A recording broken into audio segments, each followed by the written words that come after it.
That's what Bhajo stands for. You are singing, you are doing a certain action. So Bhajo stands for that action that you are doing at that time. Your Bhajo, you are praising Nitai, God.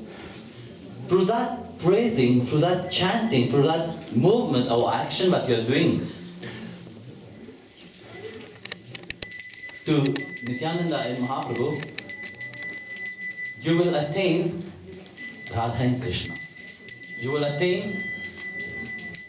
not Radha and Krishna as outside, you see, but you attain the love, the unconditional love, the pure love which is inside of you.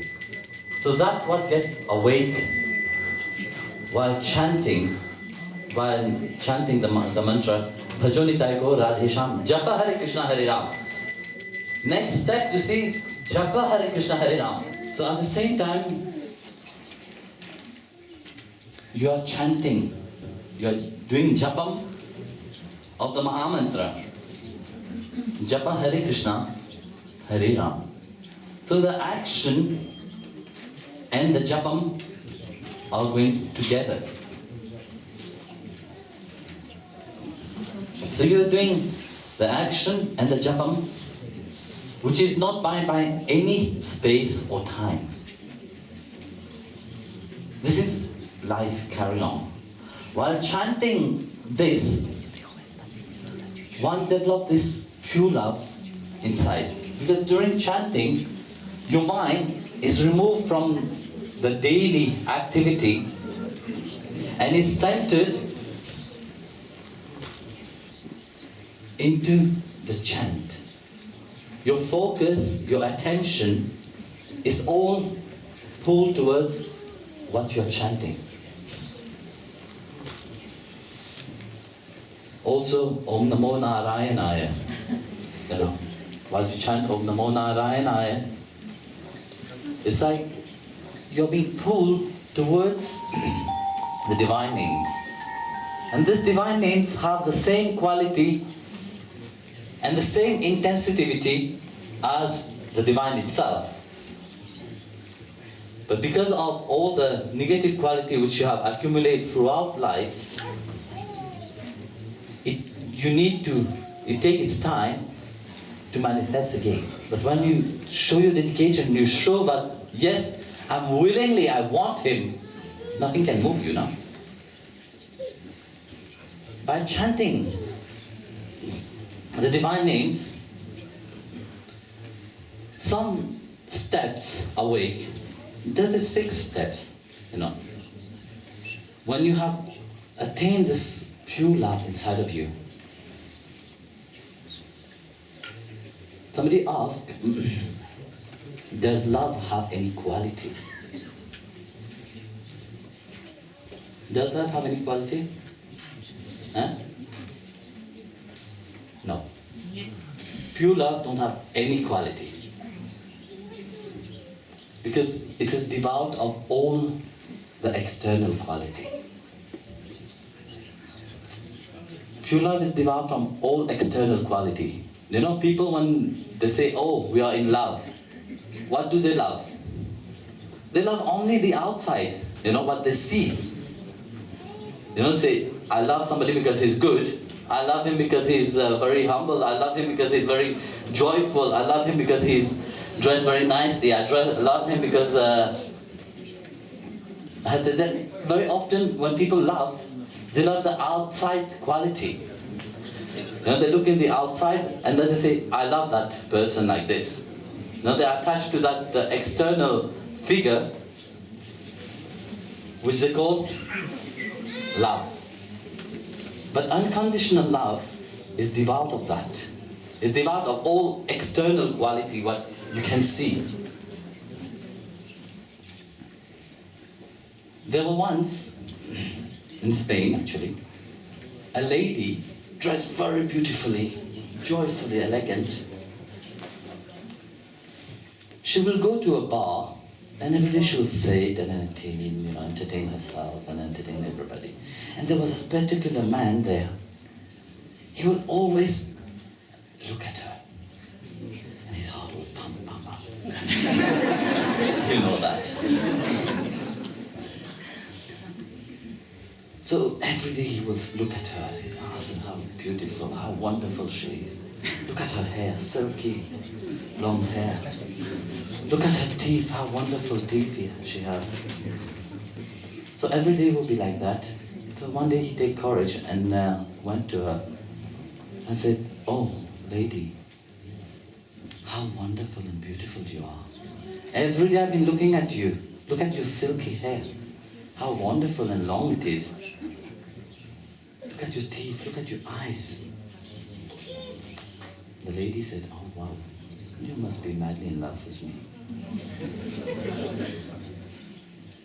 So I said, "Come with me home.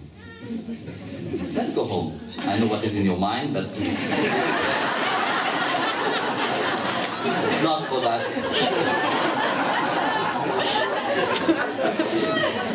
Going home can be also for a tea, you know."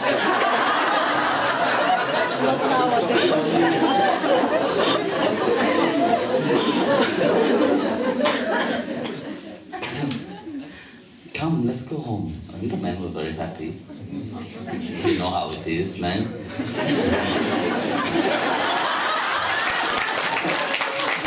Women can stand the head of men like that, eh?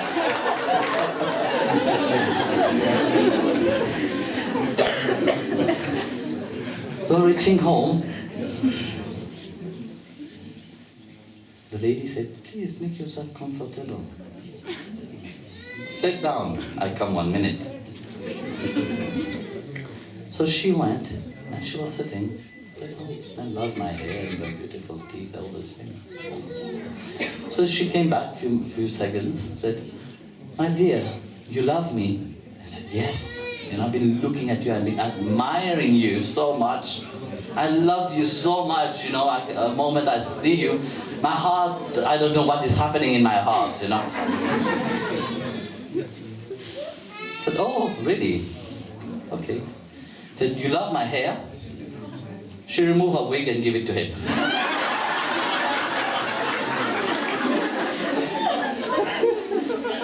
He was shocked. Said, next moment, said, "You love my teeth?" "Here, take it." Remove her fake teeth and give it to him. Then she looked at him and said, "Do you still love me?" The man walked out with his head down, silently. Where does the love disappear? If 1 minute you were just saying, "I love you, I love you, I love all the thing on you," and the next moment, where does it go? What do you love? Do you understand? And this is not a story, what I just told you. It's something what happened in Spain, and it was in the newspaper also. So, in that's why I said love, true love, is devout of external quality. It's not what appeared in the outside, but what you have deep inside.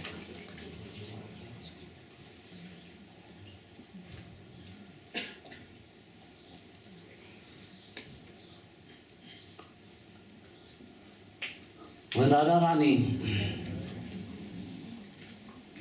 the gopis asked Radharani,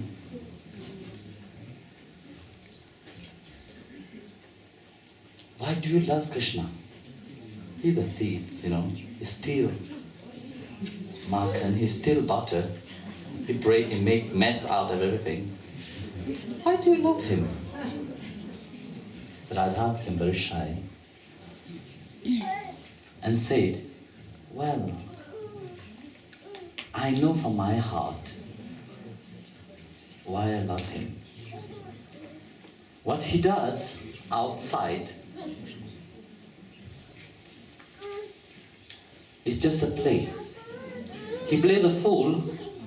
He plays the naughty one, so that people don't defame us who come to him. That's why he plays the role of being immature. But nonetheless, it is all his game. So Radharani knew, but everything is him.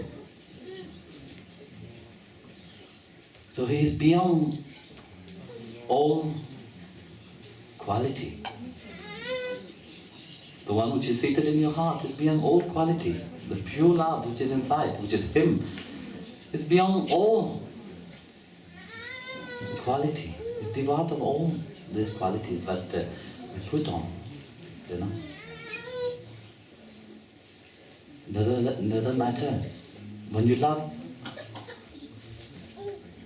you don't love only the good things or the bad things in the person. Of course you will not like the bad thing of the person, you know, but pure love don't see this two quality of good and bad. When you love, you just love. You know, you don't say, oh, I'm loving this or I'm loving that in that person. There's no compromising. No? But in daily life, how many compromising we make because of love? So that's what the first what awake by surrendering to the Lord is the removal of all these dualistic things inside the mind, you know. All how we perceive things, you know. We say, oh, I love this, I love that, I love this. But they're all just quality that you love. But you're not really loving. Once the quality disappeared, you don't love back the same. How many men are running behind young women nowadays? Because their wife have become old. But they also have become old. They don't see it. Because they're running behind the quality, the illusion, which makes them think they will be happy.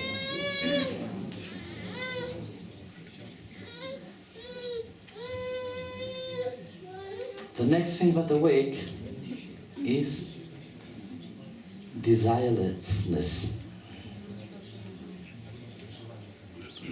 You have to understand something. There's two things. Desire and love. Love is unconditional. In love, one forgets about oneself and do everything for its beloved.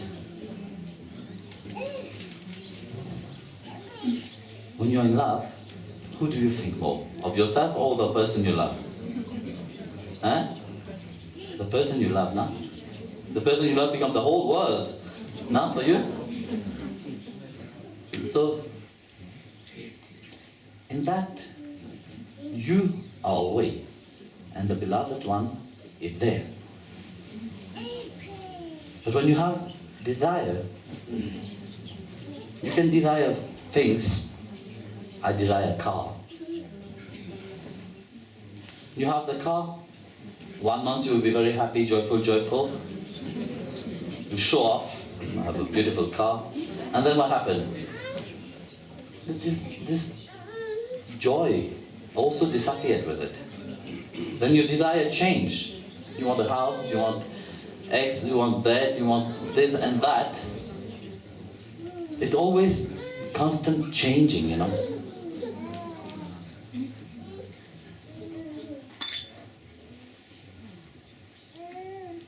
That's desire. But even that, people confuse desire with love. They think that, oh, I'm in love, you know. And they say, I desire. But actually they are looking only for this quality that we spoke earlier. So, into the surrendering, we have to also let go of the desires. It's like once there was a street performer. So he said he had one great desire inside of him to get a horse from the king. So one day he goes to the king and said, King, he wanted to impress the king. He said, look, King, I can go in very deep trance. I would love to do a performance for you, you know.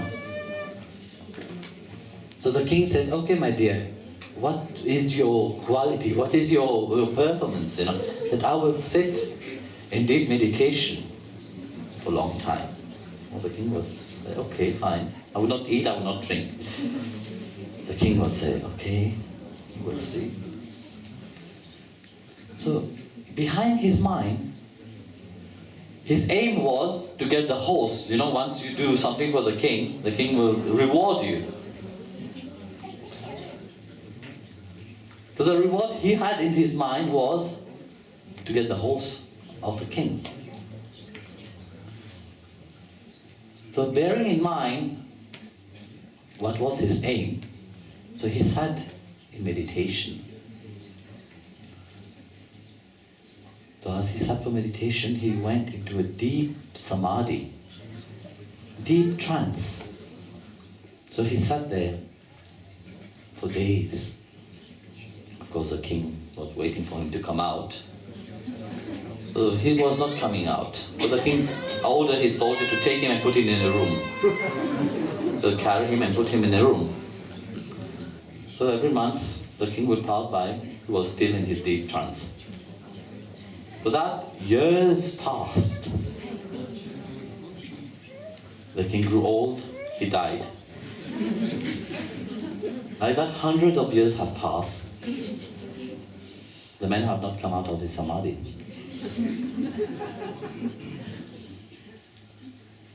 Because once you enter the other spheres, you know, the spheres become still. So in this deep samadhi, so one day, as years have passed, you know, everything have changed.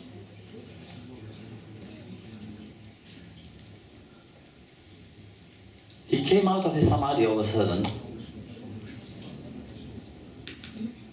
thinking inside his mind, the king is still in front of him, watching him, not knowing, but years have passed. He exclaimed, you know, he said, King, I'm sure you're impressed. For my reward, I want your horse. Well, you see, his desire for what he aimed for was still there. If he would not aim for the divine, where will he be? The same thing with Tulsidas' wife now. The wife said, why are you running behind this bag of bones? Huh? If you would have desire Ram, you will have meet him long time, you have received him, you have get him long time. This have clicked to Tulsidas, you know, at that moment said, that's true. That's where he left everything and looked for Ram. So this is the next step of it now.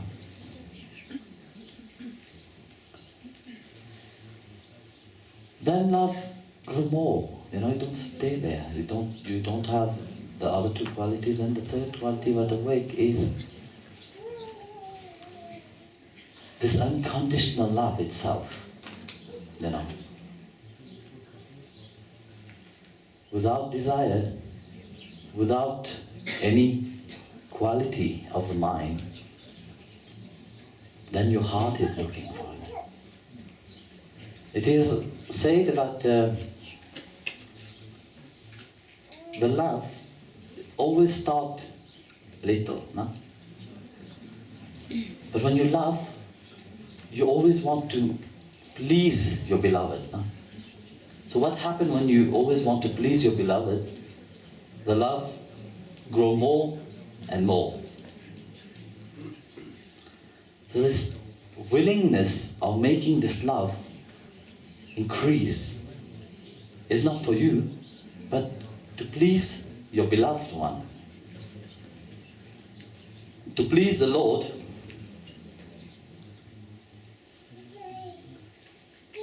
it is said that, you know the Ganges, no? Ganga? The source of Ganga in Gaumukh is very small.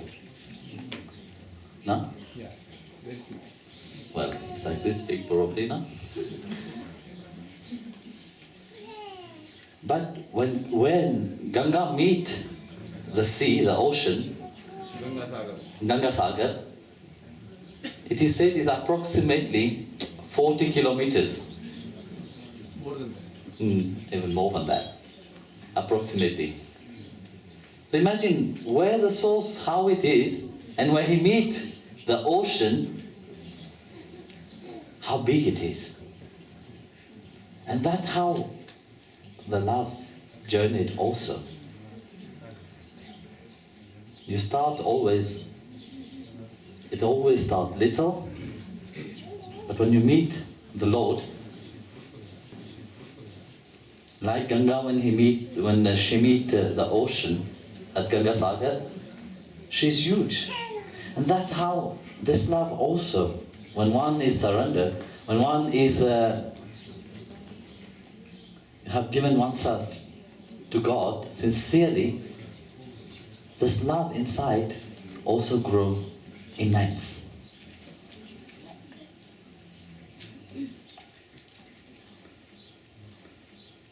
With that, the love expand to the innermost divine experience, where he manifests himself, he do his game, he play with the devotee so that they can love him more. He will give you test. He will test that love to see how strong are you holding to him.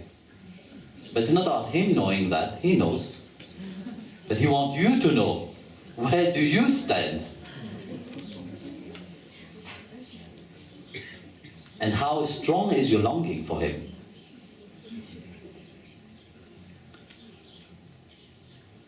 When the gopis heard the flute of Krishna,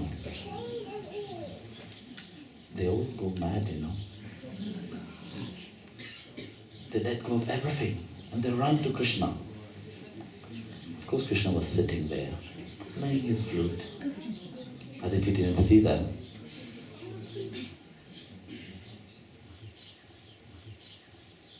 But when they came to him, what did he do? No, he didn't run away. He tried to convince them to go back. He said, why have you come? Go away. He didn't say, okay, come and join me, dance with me straight away. Yes. He didn't do that. He tried to convince them that, no, go away, you know. Why you are here? Go and do your work.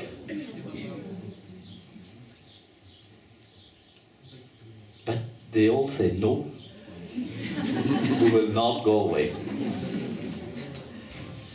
But this part, you know, where they say no to Krishna, they know who Krishna is. They realize it, that Krishna is different.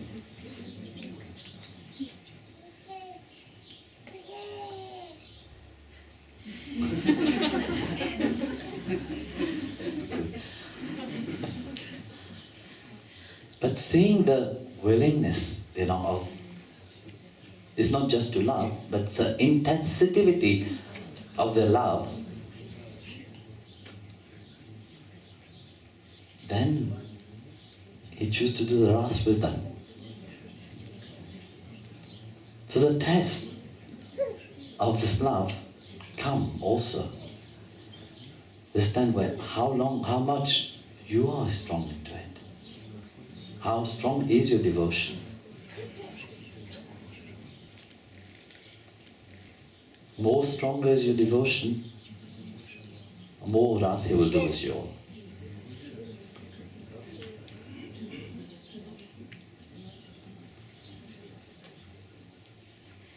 Then awake this great, not desire, but this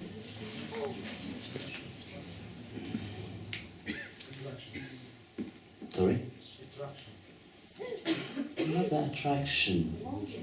The to be always with the beloved, to be always with God. You know, this deep yearning.